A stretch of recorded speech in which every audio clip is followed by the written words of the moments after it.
Hi, I'm Lee Labrada and welcome to Posing Like a Pro. Whether you're a bodybuilder entering a competition or just want to learn how to show off your muscular development, this video series will help you learn the secrets of great physique posing. My professional bodybuilding career spanned 10 years and included 7 consecutive top 4 placings in the IFBB Mr. Olympia. During this time, I became known for my classical posing skills. And now as an IFBB Pro Bodybuilding Hall of Famer, I want to help you master the art of posing.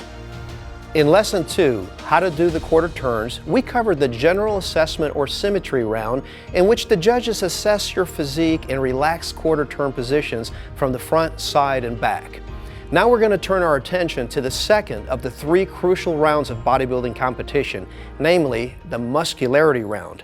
In this round, which is sometimes called the compulsory round, the judges will assess the muscularity, development, and conditioning of your physique in 7 mandatory or compulsory poses from the front, side, and back. Often the muscularity round follows the general assessment round or quarter turns. That means that you'll already be out there on stage and lined up with your competitor standing right next to you for comparisons. Remember what I told you earlier, and I can't emphasize this enough, that from the moment you walk out on stage, you are in presentation mode, and all eyes are on you, including the eyes of the judges. That means that you have to keep your midsection flexed and your tummy pulled in. Stay tight. Now the 7 mandatory poses are the front double biceps, front lat spread, side chest, side triceps, back double biceps, back lat spread, and hands overhead front abs with leg extended. Of the 7 mandatory poses, 3 are performed from the front facing the judges, and these 3 poses will be the focus of our lesson. Joining me again is Ryan Workman, Team Labrada member, and we're going to start by demonstrating the front double biceps pose.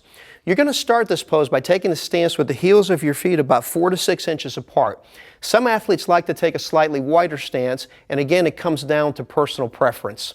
I personally like to place my left foot pointing straight forward with the right foot pointing at 2 o'clock position. Now, once you have your stance, bend your knees slightly so that you can bring out your quads. You tense your legs. But remember, if you bend your knees too much, the pose is not going to look right. After you tense your thighs, suck your stomach in, raise your rib cage, and bring your arms up until your elbows are about parallel or just slightly above your shoulders. Ball your fists and flex your biceps. You might want to bring your elbow forward just a little bit so that you can really tense the lats and have them flare out.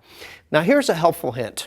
To tense your lats properly in this pose, think of doing an imaginary lat pull-down exercise. That's going to create tension in the lats and help them to flare out, not to mention bringing out the intercostal muscles and the muscularity around the rib cage.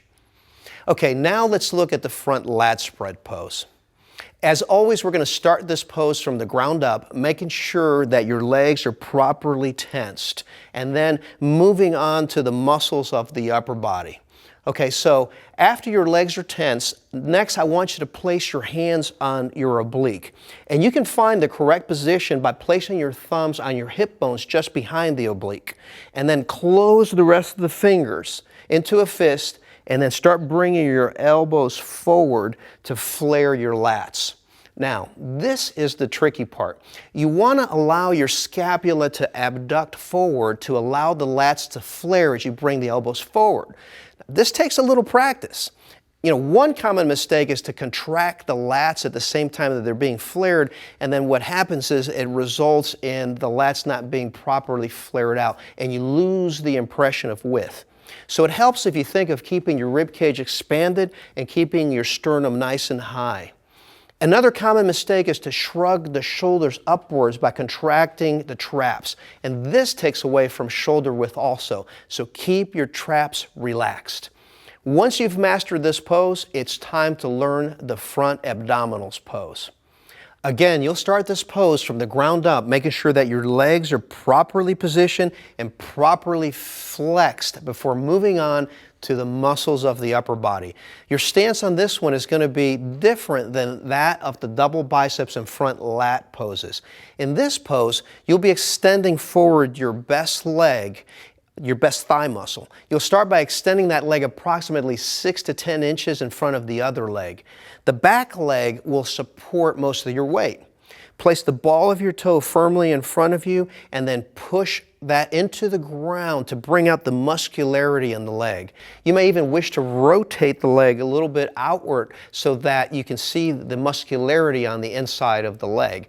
Now, place your hands behind your head, flex your arms, and then exhale, crunching down on your abs at the same time as if you were doing an ab crunch exercise. Okay, that brings out all of the muscularity of the midsection. Practice holding this and all of your poses for that matter for 30 seconds at a time. It's more challenging than it looks at first, and you will have to work to build up your endurance. But that endurance will be crucial for you in competition. Okay, you can let go now. That's tiring, isn't it? It's very tiring.